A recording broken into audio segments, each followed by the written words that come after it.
සුබ දවසක් ඉතින් හැමෝටම. ඉතින් අදත් මම අලුත් වීඩියෝ එකක් ගෙනාවා කොහොමද කියලා ස්ථාවර තැන්පතු වල පොඩි අනුපාත. ඉතින් අද හරිනම් බැලුවා 2025 ජූනි මාසේ 15 වෙනිදා. ඉතින් ජූනි මාසේ 15 වෙනිදා වෙනකොට කොහොමද පොඩි අනුපාත කියලා තමයි මම අද වීඩියෝ ගෙනාවා. ඉතින් මම අද ගෙනාවා බැංකුව කිහිපය. සම්පත් බැංකුව, HNB බැංකුව, සෙලාන් බැංකුව, NDB බැංකුව, කමර්ෂල් බැංකුව, මහජන බැංකුව, ඒ වගේම පෑන් බැංකුව, නේෂන් ට්‍රස්ට් බැංකුව සහ ලංකා බැංකුව. ඉතින් මේ බැංකු කීපය තමයි මම ඔයගොල්ලන්ට පොඩි අනුපාත ගෙනාවේ කොහොමද කියලා. ඉතින් අපි බලමු සම්පත් බැංකුවේ කොහොමද පොඩි අනුපාත කියලා. ඉතින් ජූනි මාසේ 15 වෙනිදා වෙනකොට ඉතින් මාසයක් සඳහා 6.75යි, මාස 3ක් සඳහා 7යි, මාස 6ක් සඳහා 7.5යි, ඒ වගේම මාස 12ක් අවුරුද්දක් සඳහා 7.5ක්. ඉතින් තාම අඩු වගේක් තමයි මේ වෙලාවේ යන පොඩි අනුපාත.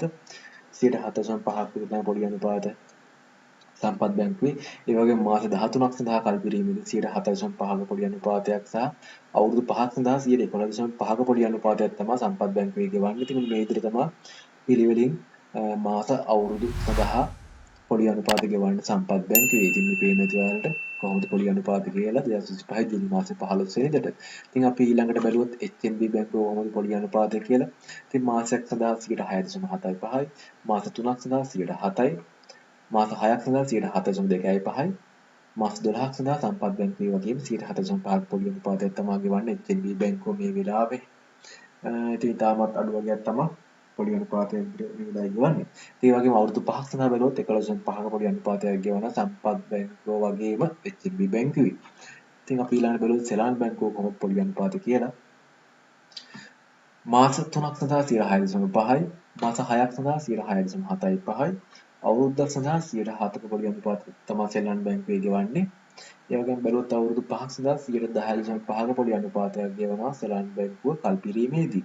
ඉතින් ඔයාලට පේනවා ඇති පිළිවෙලින් කොහොමද මාස 12, 24, 36, 48, 60 වන විට පොඩි අනුපාතය කියලා. ඉතින් අපි ඊළඟට බලමු NDB බැංකුවේ කොහොමද පොඩි අනුපාතය කියලා.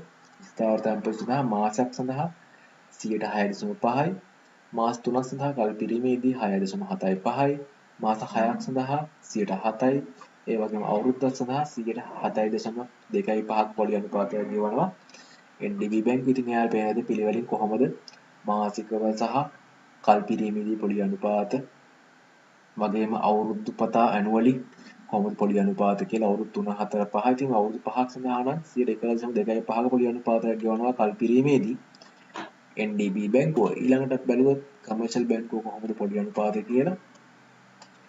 ස්ථාවර තැන්පතු සඳහා මාසයක් සඳහා 6.25යි, මාස 3ක් සඳහා 6.75යි, මාස 6ක් සඳහා 7යි, මාස 12ක් සඳහා කල්පිරීමේදී ඒත් 7ක් තමයි ගෙවන්නේ පොඩි අනුපාත.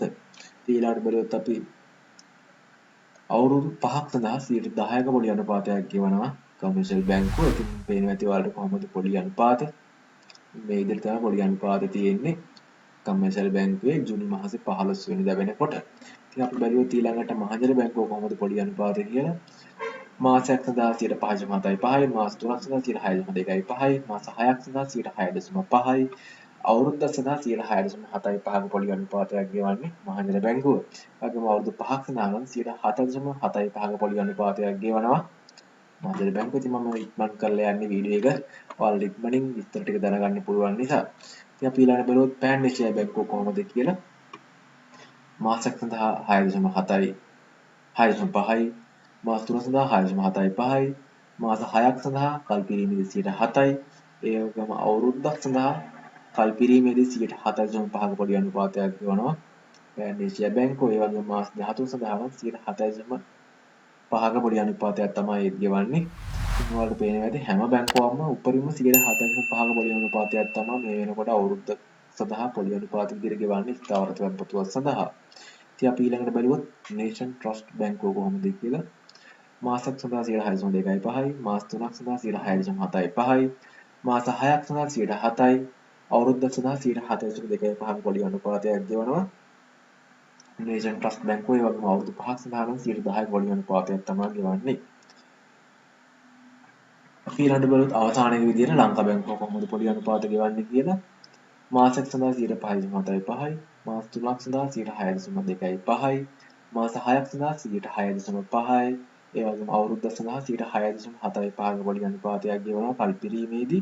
ඒ වගේම දේශීය පුරවැසියන් සඳහා නම් 7.2.5ක පොලි අනුපාතයක් ගෙවනවා ලංකා බැංකුව. ඉතින් මෙන්න මේ විදිහට තමයි පොලි අනුපාතය ගෙවන්නේ. ඉතින් සෑම බැංකුවක්ම වගේ උපරිම 7.5ක පොලි අනුපාතයක් තමයි අවුරුද්ද සඳහා ගෙවන්නේ. සම්පත් බැංකුව, HNB බැංකුව පිළිවෙලින්. ඉතින් ඒ වගේම NDB බැංකුව 7.2.5යි, කමර්ෂල් බැංකුව 7%යි. ඉතින් අන්න ඒ විදිහට තමයි පොලි අනුපාතය ගෙවන්නේ. ඉතින් අදට මම මේ වීඩියෝ එක මෙතනින් අවසන් කරනවා. ඔයාලට පේන්න ඇති කොහොමද පොලි අනුපාතය කියලා වීඩියෝ එකේ සඳහන් පරිදි. ඉතින් මම ඊළඟ දවසේ පොලි අනුපාත වල වීඩියෝ එකක් ගෙනකම් මම වීඩියෝ එක මෙතනින් අවසන් කරනවා. හැමෝටම සුබ දවසක්.